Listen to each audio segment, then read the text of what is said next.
Praise the Lord, my dear brothers and sisters in Jesus Christ. So today we are in 28th week of ordinary time.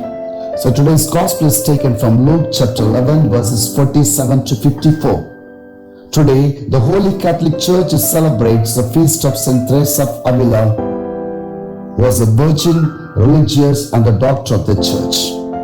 So dear friends, let us have some insights on St. Theresa of Avila. So number one, St. Theresa was an inquisitive and lovely child born in Avila, Spain in the year 1515. Number two, at the age of 20, Theresa entered a convent of 130 Carmelite sisters. There, for 17 long years, she led the life of a middle-of-the-road, somewhat lax contemplative nun. Number three, at the age of 38, she experienced a second conversion, which was followed by 9 years of an intense spiritual search.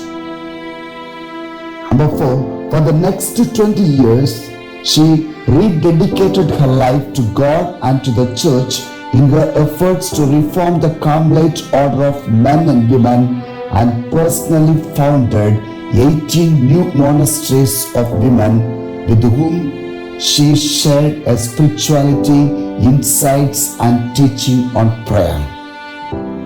Number five, in the year 1970, Pope Paul II declared her the first woman doctor of the church based on her life and especially the doctrine in her writings, especially on prayer.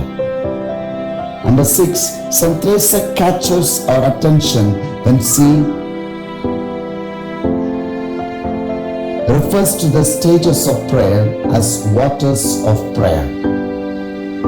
Number seven, she would encourage us initially to make time for God apart from our daily activities, religious devotions and whatever vocal prayers we may be accustomed to stay, and to be quietly in God's presence each day and share with God as we would with a dear friend.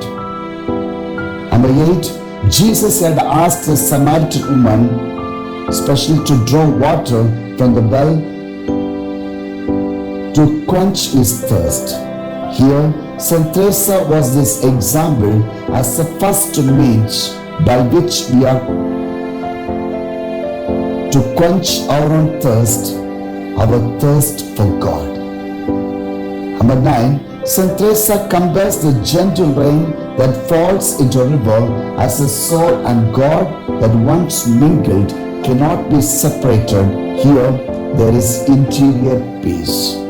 Number 10, St. Theresa in her autobiography, she often writes, "Oh, how often I remember the living water of which the Lord spoke to the Samaritan woman. Here I am so fond of that gospel because I have loved it ever since I was a child. So though I did not, of course, understand it properly then, as I do now, and I often used to beseech God to give me that water." My dear friends, let us close our eyes, especially thank the Lord for this wonderful saint. It's because of whom through her prayer life, committed her life entirely and totally for the thirst for God.